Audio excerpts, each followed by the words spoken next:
पहला प्रश्न है, नीले लिटमस पत्र को लाल कौन करता है? ऑप्शन ए है अम्ल, ऑप्शन बी है क्षार, ऑप्शन बी है दोनों और ऑप्शन डी है इनमें से कोई नहीं।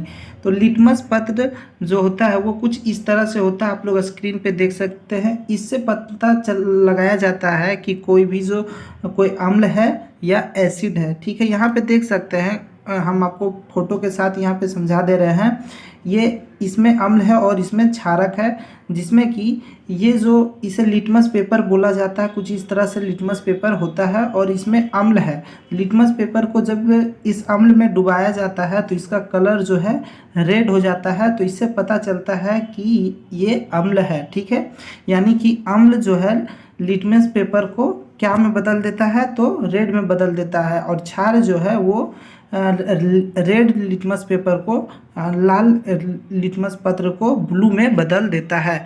तो यहाँ पे हम लोगों का जो प्रश्न है कि नीले लिटमस पत्र को लाल में कौन बदल देता है, तो यहाँ पे देख सकते हैं ये नीला लिटमस पेपर है जो कि अम्ल में डुबाया गया, तो क्या हो गया, ये रेड हो गया। तो ऑप्शन नंबर ए हम लोग का सही उत्तर हो जाएगा। अम्ल जो है नीले लिटमस पत्र को क्या करता है, लाल बना देता है, लाल में बदल देता है। ठीक है, तो ये हो गया। क्वेश्चन नंबर 2 है हम लोगों का, लाल लिटमस पत्र को नीला कौन करता है? या तो यहाँ पे देख सकते हैं, अभी हमने आपको यहाँ पे दिखाया, ये जो लिटमस पत्र क्या है, लाल है, और जब क्षार में डुबाया गया तो ये क्या हो गया, नीला हो गया। तो देख सकते हैं लाल लिटमस पत्र को नीला कौन करता है, तो ऑप्शन नंबर बी सही हो जाएगा। क्या, क्षार करेक्ट आंसर हो जाएगा बी। ठीक है, उसके बाद अगला प्रश्न 3 नंबर है हम लोगों का, अम्ल धातु से अभिक्रिया करके क्या बनाती है?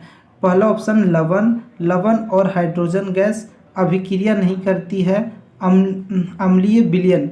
तो हमें बताना है कि अम्ल जो है धातु से अभिक्रिया करके क्या बनाती है, तो लवण और हाइड्रोजन गैस बनाती है। तो बी हम लोगों का सही उत्तर हो जाएगा। अगला प्रश्न करते हैं 4 नंबर। ये सब प्रश्न आपके बोर्ड एग्जाम के लिए बहुत ही इंपॉर्टेंट क्वेश्चंस है। ये सब प्रश्न हर बार बोर्ड एग्जाम में पूछे जाते हैं।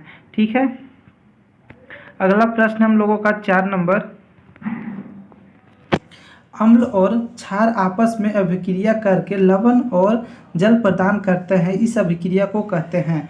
देखिए क्वेश्चन को आप लोग समझते चलिएगा। अम्ल और क्षारक को जब आपस में मिला दिया जाता है तो क्या बनाता है, लवण और जल प्रदान करता है। ठीक है, आपसे क्वेश्चन पूछा जा सकता है, तो यहाँ पे देख सकते हैं कुछ इस तरह से पूछा भी जा सकता है। तो ये जो अभिक्रिया होता है, अम्ल और क्षारक को मिलाने के बाद जो लवण और जल प्रदान होता है, इस अभिक्रिया को क्या कहते हैं, तो इस अभिक्रिया को उदासीनीकरण अभिक्रिया कहा जाता है। ठीक है, ऑप्शन नंबर 4 हो गया। ऑप्शन नंबर 5 करते हैं। क्वेश्चन नंबर 5 है, धात्विक ऑक्साइड को कहते हैं। धात्विक यानी कि धातु का जो ऑक्साइड होता है वो क्या होता है? ऑप्शन ए है क्षारकीय ऑक्साइड, ऑप्शन बी है अम्लीय ऑक्साइड, ऑप्शन सी है दोनों, और ऑप्शन डी है इनमें से कोई नहीं। तो धातु का जो ऑक्साइड होता है, धात्विक का जो ऑक्साइड होता है वो अम्लीय क्षारकीय होता है। धातु जितना भी, जैसे कि लोहा, ये सब क्या होता है, वो क्षारकीय होता है। आप देखे होंगे कोई जहरीला चीज़ जैसे कि बिच्छू ये सब काट लेता है तो उस जगह पर लोहा रगड़ा जाता है, क्योंकि बिच्छू के डंक में अम्ल होता है और लोहा क्षारकीय होता है, इसलिए अम्ल का प्रभाव को कम करने के लिए लोहा को रगड़ा जाता है, क्योंकि धातु जो होता है वो क्षारकीय होता है, धात्विक ऑक्साइड होता है। ठीक है, उसके बाद 6 नंबर क्वेश्चन है हम लोगों का, धातु के साथ अम्ल की अभिक्रिया होने पर कौन सी गैस निकलती है? तो धातु के साथ जब अम्ल का अभिक्रिया किया जाता है तो ऑप्शन ए है नाइट्रोजन गैस, ऑप्शन बी है ऑक्सीजन गैस, ऑप्शन सी है हाइड्रोजन गैस, ऑप्शन डी है कार्बन डाइऑक्साइड गैस। तो धातु और अम्ल का जब अभिक्रिया कराया जाता है तो हाइड्रोजन गैस निकलता है। ऑप्शन सी करेक्ट आंसर हो जाएगा। उसके बाद 7 नंबर क्वेश्चन है, तनु अम्ल में अम्ल की मात्रा होती है नहीं? तो ये एक अम्ल है जिसका नाम है तनु अम्ल, उसमें अम्ल की मात्रा कितनी होती है? तो बहुत कम मात्रा होती है। ठीक है, तनु अम्ल में अम्ल की मात्रा कम होती है। 8 नंबर क्वेश्चन है, अम्लीय विलयन उत्पन्न करता है। अम्लीय विलयन H प्लस आयन उत्पन्न करता है, याद रखिएगा, ठीक है। H प्लस आयन उत्पन्न करता है अम्लीय विलयन, और क्षारक जो होता है वो OH माइनस आयन प्रदान करता है, ठीक है। उसके बाद 9 नंबर क्वेश्चन है, जल में घुलनशील क्षारक को क्या कहते हैं। यानी कि जल क्या होता है, जल उदासीन होता है, ठीक है। आप लोग ध्यान रखिएगा, जल जो है वो उदासीन होता है। तो जल ना ही क्षारकीय होता है ना ही अम्ल होता है। तो जल में अगर क्षारक को मिला दिया जाएगा तो वो क्षारकीय हो जाएगा, और जल में अगर क्या अम्ल को भी मिला दिया जाएगा तो वो अम्लीय हो जाएगा। इसलिए जल में अगर क्षारक को मिलाया जाएगा तो वो क्षारकीय हो जाएगा, और अगर अम्ल को मिलाया जाएगा तो वो अम्लीय हो जाएगा। तो ऑप्शन 9 का ऑप्शन बी हो जाएगा सही उत्तर।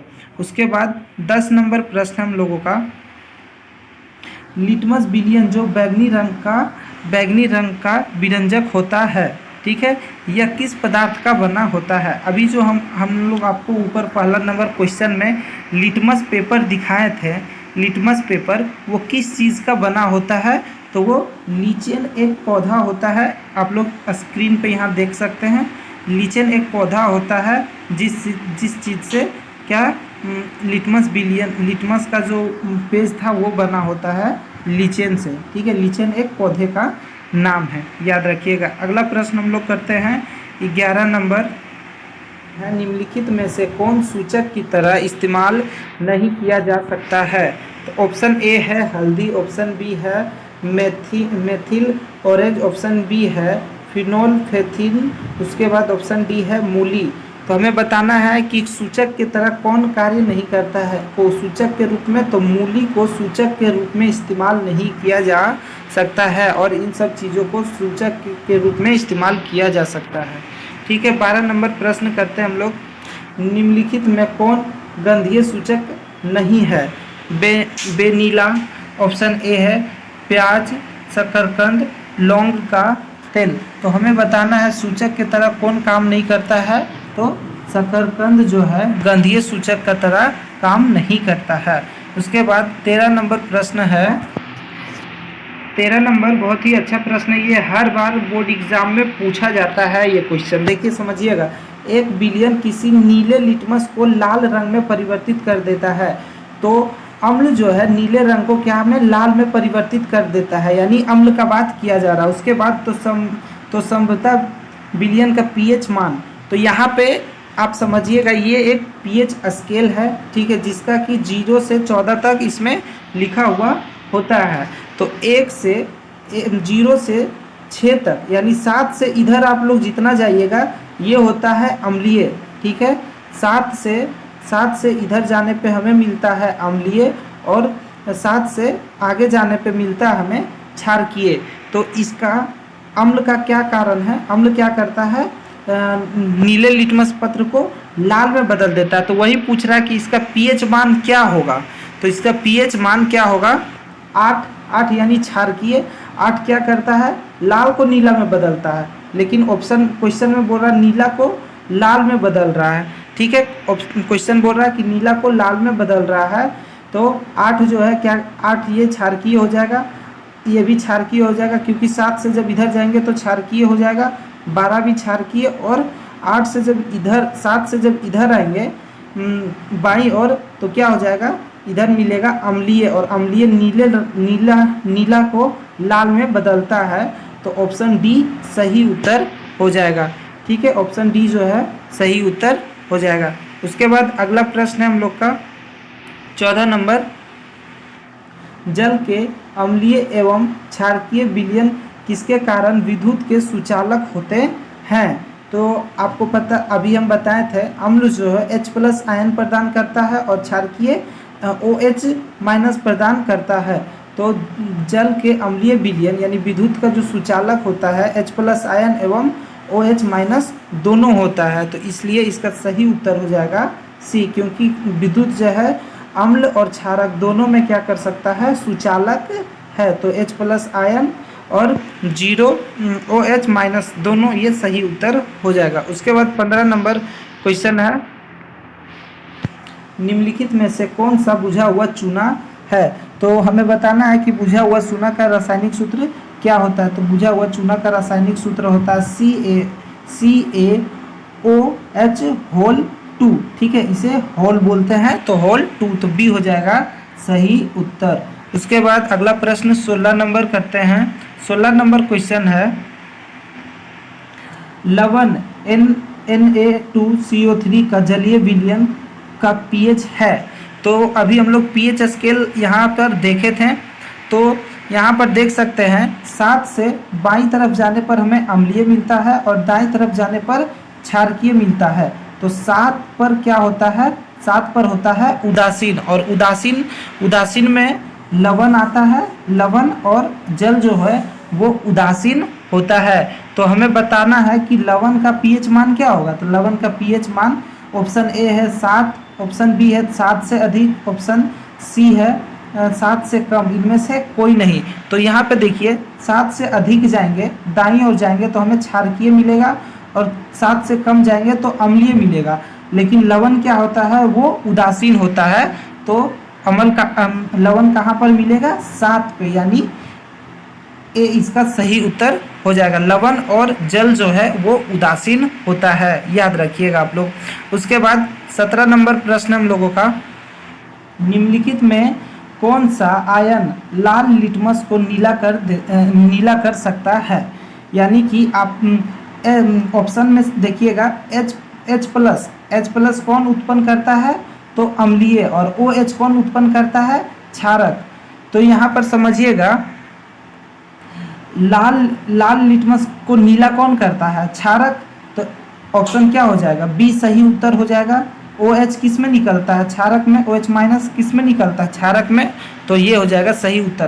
क्वेश्चंस को आप एक बार समझ जाइएगा, किसको क्या किस कलर में बदलता है, तो फिर आप अच्छा से समझते चल जाइएगा। क्वेश्चन को बस आपसे घुमा फिरा के पूछा जाता है, लेकिन रहता वही है, सेम है। ऑक्सैलिक अम्ल का प्राकृतिक स्रोत निम्न में से कौन है। तो ऑक्सैलिक अम्ल जो है निम्न में से किस में पाया जाता है, तो टमाटर में ऑक्सैलिक अम्ल पाया जाता है। तो सही उत्तर इसका बी हो जाएगा। क्वेश्चन नंबर 19 है, प्लास्टर ऑफ पेरिस का रासायनिक सूत्र है। प्लास्टर ऑफ पेरिस यानी कि जो हाथ पैर टूट जाता है उस समय जो प्लास्टर लगाया जाता है, उसका रासायनिक सूत्र क्या है। तो उसका रासायनिक सूत्र होता है CaSO4 हाफ, ठीक है, हाफ H2O, बी हो जाएगा सही उत्तर। CaSO4 half H2O। ठीक, उसके बाद अगला प्रश्न 20 नंबर है हम लोगों का। 20 नंबर प्रश्न, लिटमस विलयन जब ना तो अम्लीय होता है, ठीक है, क्वेश्चन को समझिएगा, लिटमस पेपर का बात किया जा रहा है। लिटमस पेपर जब ना तो अम्लीय होता है और ना क्षारकीय, तब किस रंग का होता है। तो जब लिटमस पेपर ना क्षारकीय होगा और ना ही अम्लीय होगा, तो वो लिटमस पेपर बैगनी रंग का दिखाई देता है। क्वेश्चन नंबर 1 में उसी टाइम हम आपको लिटमस पेपर को दिखाए थे, बैगनी कलर का था। ठीक है, उसके बाद 21 नंबर क्वेश्चन है, बेकिंग पाउडर का अनुसूत्र क्या है। तो बेकिंग पाउडर का अनुसूत्र होता है NaHCO3, ठीक है, NaCHO3 हो जाएगा, सी हो जाएगा सही उत्तर। 22 नंबर क्वेश्चन है, निम्नलिखित अम्लों में से कौन प्रबल अम्ल है। ऑप्शन ए है लेंस्टिक अम्ल, ऑप्शन बी है एस्टोकोर्बिक अम्ल, उसके बाद सल्फ्यूरिक अम्ल, फॉर्मिक अम्ल। तो यहाँ पे हमें बताना है कि सबसे प्रबल अम्ल कौन सा है। प्रबल अम्ल का मतलब सबसे ज़्यादा मजबूत, ऐसा नहीं। सल्फ्यूरिक अम्ल जो है सबसे ज़्यादा H+ आयन प्रदान करता है। तो जो H+ आयन प्रदान करता है वो अम्लीय होता है, लेकिन सल्फ्यूरिक अम्ल जो है वो सबसे ज़्यादा H+ आयन प्रदान करता है, इसलिए ये एक प्रबल अम्ल है। 23 नंबर क्वेश्चन है, सभी अम्लों में पाया जाता है। तो अम्लों में आप लोग ध्यान रखिएगा, सभी अम्लों में पाया जाता है। ऑप्शन नंबर ए है oxygen, option number B hydrogen, calcium और नाइट्रोजन।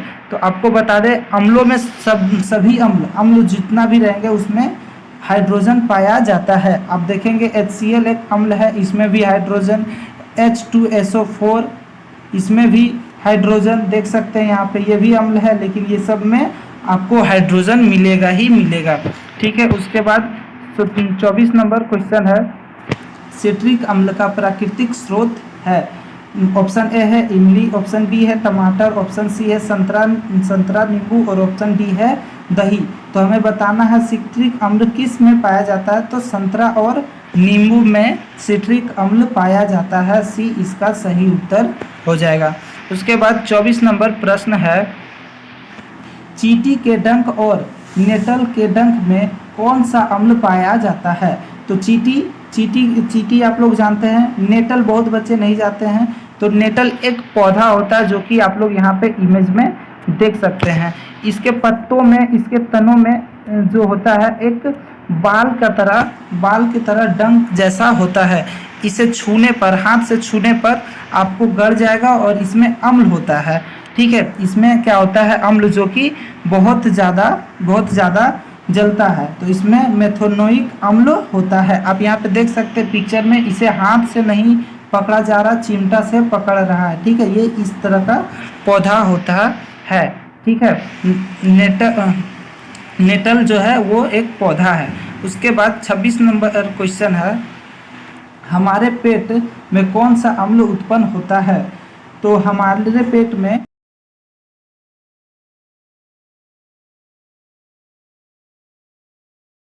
27 नंबर क्वेश्चन है, धोने का सोडा का रासायनिक सूत्र है। ऑप्शन नंबर ए है Na2CO3 10H2O। ठीक है, तो ऑप्शन ए इसका सही उत्तर होगा, यानी कि धोवन सोडा का रासायनिक सूत्र आप लोग याद कर लीजिए। ये सब क्वेश्चन बहुत ही इंपॉर्टेंट क्वेश्चन है। ठीक है, Na2CO3 10H2O यानी पानी, तो 10 पानी। ठीक है, उसके बाद 28 नंबर क्वेश्चन है, बेकिंग सोडा का रासायनिक नाम है। तो बेकिंग सोडा का जो रासायनिक नाम है वो है सोडियम हाइड्रोजन कार्बोनेट। ठीक है, सोडियम हाइड्रोजन कार्बोनेट, ये है बेकिंग सोडा का रासायनिक नाम। अगला प्रश्न हम लोगों का 29 नंबर, बेकिंग सोडा का रासायनिक सूत्र है। तो बेकिंग सोडा जो है उसका रासायनिक सूत्र होता है NaHCO3। ठीक है, बेकिंग सोडा का रासायनिक सूत्र NaHCO3 होता है। 29 नंबर हो गया।